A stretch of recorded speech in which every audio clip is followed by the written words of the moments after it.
was a great college baseball game tonight. Two guys on the mound that had some billing coming into it, and they didn't disappoint. Both guys were outstanding and kept their teams in position to win. We're very fortunate that we came up with a couple of big hits and good outing from Price out of the bullpen.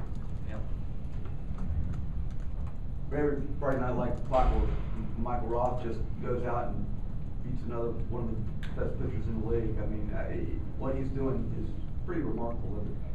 Well, it is, and we're just at the halfway point with him going out there on Friday. So, and last week it was Thursday. So, I don't want to get too far ahead of ourselves, but he's done a great job. He just accepted his role going into the year.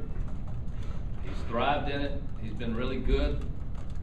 I didn't expect him to be where he is numbers-wise, but it's been great to watch, and you know, our guys rally around him, feel good about him when he's out there. So certainly facing Sunday Gray tonight, we all had our hands full, and he kept us in position to win.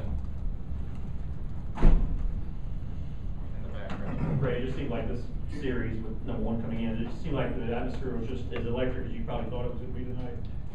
It was great, and you know, I'm grateful, and our players are, for our fans coming out tonight. It was very special. There's a few places in the SEC that you get 7, 8, 9, 10,000 fans sometimes, and it was great tonight. Our fans rallied around us, and that does a lot for our players. And you can't ask for a better setting, really, as a player and a coach. And I talked to our guys yesterday. I said, you know, Vandy, #1, we're in there somewhere too. This is supposed to be fun. Let's go out and play relaxed, and hopefully you play well enough to win. But it was a great night for us. Scott? In your wildest dreams, do you think you could hold Vandy's top 5 hitters at 1 for 17 and hold Westlake 0 for 4 with 2 strikeouts? Well, you're not going to do that very much. I mean, that's for sure. They may turn the tables on us tomorrow, but you know, we talked about a couple of days ago, you know, how their pitching staff was and what a great job they have done. But their offense has been impressive as well. Their numbers are better offensively than most teams, and they've been actually better in conference games than they have in non-conference games. They got some good players in there. We're very fortunate. Roth made some great pitches, and Price came in and located some fastballs. That was about as good as we can do right there with our pitching and defense. I think both teams were error-free tonight. Mooney's ball in the corner hit it in the right spot to give us a little bit of insurance. So that was great to see. Ray, Tuesday was a bad offensive night. Did you say anything to the guys in between then and tonight about just maybe a new offensive approach? No, I didn't. We talked about it. I think they were really disappointed that we didn't win on Tuesday night. We had, I think, 8 hits. We're a little frustrated by that. I detected the mood on Wednesday in practice was not a good one. And the only thing I said is, you know what, we're pretty good. We're a pretty good offensive team. We're not imposing, but the national average is off about 25 points. If that's the case, then we're doing pretty good around 290. So it wasn't a game that we're happy about because we didn't win. But you guys are good hitters. You'll be fine. Don't worry about it. If anything, I was just trying to boost a little confidence. And then yesterday was much better workout. We got some hits tonight. In defense of Sonny Gray, we had some hits of the infield variety, but you know, we didn't strike out a lot. You know, I was worried about, you know, going to the 7th inning tonight with double-digit strikeouts. I mean, that was the thing that I was fearing as a coach, that you don't put enough balls in play. So our guys, again, we've done a good job offensively. We're not imposing, but we've had a pretty good year offensively. Ray, what can you say about Roth as a competitor, and how does he rank with some of the top guys like that you've had? It's very special, and you know, not only is he done well, but he makes guys around him better. They watch him, and it's impressive, and it's natural for him. He has fun doing it. You know, he's in the heat of the battle, and you see him in the dugout and talk to him sometimes, and you think he's not even playing. I mean, he's that loose and comfortable, and I think, in a nutshell, with Michael Roth, this is a game for him.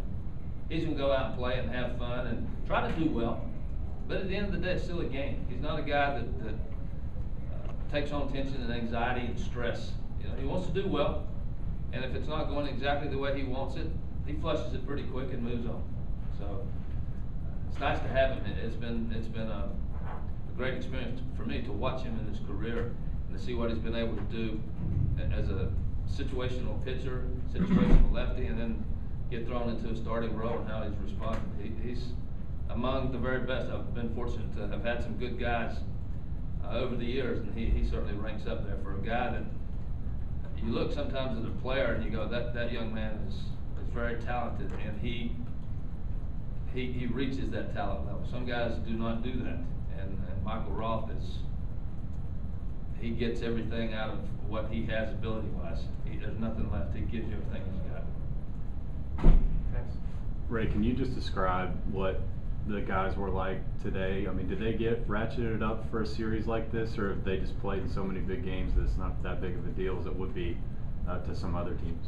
Well, that's one of the things as a coach that I always fear.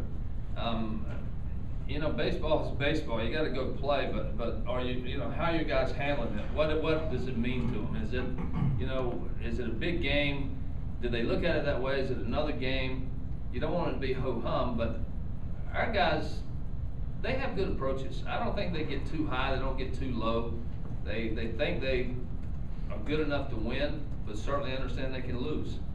And that's been, you got to give credit to veteran players for that kind of attitude. Like, always go out before the game to see where they are. That's basically, we share a few points and maybe some scouting report, but I just kind of go out and see where they are and see if I need to say anything or bring up any awareness situation. And that's the way it was tonight. They loved it. I mean, they loved this. This is, a great crowd at home against the #1 team in the country, and let's do everything we can to win. Let's go have some fun and try to make it happen. It's not a lot of stress and anxiety, tension, and it's the best way to be. And do you think, can they draw from both the Florida experience this year and Omaha last year into this weekend? Well, I think it helps, win or lose. I think that helps. When you've been in some situations time and time again, you're better for it. And you want to win your share, but you're not going to win all the time. But that experience is great. I think that has helped us. We always talk about the SEC, what a battle it is. And if you can survive long enough in the league, you get a chance to play at the end of the year, and your chances are better because of what you've been through. Can you state just the importance of winning on Friday night as it relates to the rest of the series, and the difference between winning after a Friday night and losing after a Friday night? I'm probably not smart enough to answer that question, but it's nice. I know it's nice to win the first game, but a lot of times you win on Saturday, you got momentum going into Sunday. So, we've got a night game tomorrow, so we get to enjoy this a little bit longer and try to prepare for that game. But they're going to have Grayson Garvin out there, who's been carving up people and doing a great job. So I don't put too much stock into that. Yeah, you want to try to win the first game. You got a chance to win a series when you get that first one, but who knows? Coach, building off that a little bit, you look at what Roth's done this year so far on Fridays. You look at what Blake Cooper did last year on Fridays. They're both kind of underdog pitchers in a lot of ways. How rare is it to have that back-to-back seasons, and how beneficial has it been? I think that it is rare, and maybe Roth paid attention, and Blake Cooper many times was the underdog type guy, and Michael Roth in most cases is the underdog type guy. But they're pretty good, and they've been able to respond and keep this team in position to win games. Can't say enough good things about both those guys. Yeah. Talk about the contribution of the bottom third of the order tonight. I got Matthews, Marzilli, and Berry 5 for 11. It looked like Marzilli maybe was finally coming out of the slump with the home run last weekend in Tennessee and 2 hits tonight. Well, that was good to see, and Matthews is close to being healthy a little bit, and he got a couple of knocks. Marzilli's on base, Berry. So I mean that's great. Those guys are good players, and they've had some good success. And if you're going to win, you're going to be a good team. You got to have help up and down the lineup. I thought some guys at the top had some pretty good at bats, but not that many hits up there. I know Wingo was on base, and that was a great night for him. He had some competitive at bats tonight. Last question. Coach, I think 25 wins in the SEC is your highest year, I think, right? Yeah, 11-2 is quite a start. You take it day by day, you holding your breath. How do you feel? I live in fear. That's, every game I'm fearful, so that's the way it is. 25, I don't know, that number seems ridiculous to me. And, I remember, the only thing I remember about that year is, I think we won 21 in a row, and I couldn't believe it, and I lived it, and I was like, really, but if you win 18, 19, 20 games in this league, you got a great club, there's no doubt about it. I often say, if you win 20 games, you're gonna win the league.